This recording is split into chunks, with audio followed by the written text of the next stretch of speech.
Hello guys, welcome to my YouTube channel. So guys, mag-deliver pala kami ng coffee ngayon guys.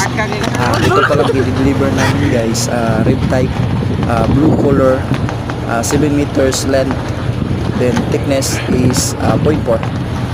So guys, kaya pala kami nandito sa labas guys dahil nahirapan umakyat yung sasakyan namin dahil masyado kasing akyat yung dinadaanan namin, kulang sa bigat, kaya nandito kami sa labas guys. Ito para abot kami sa aming pupuntahan doon. Guys, akyat talaga siya guys, kasi ang may-ari po nito ay nandoon po sa bundok na natira. Ito guys, kahit mainit, ini-enjoy lang namin. Sarap kasi magtrabaho pag ini-enjoy mo. Ito guys,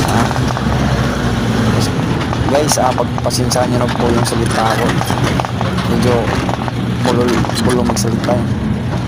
Nahirapan kasi akong magkatagalog guys. Guys, maraming salamat pala sa nanonood itong video ko. Paki-like naman at subscribe. Thank you.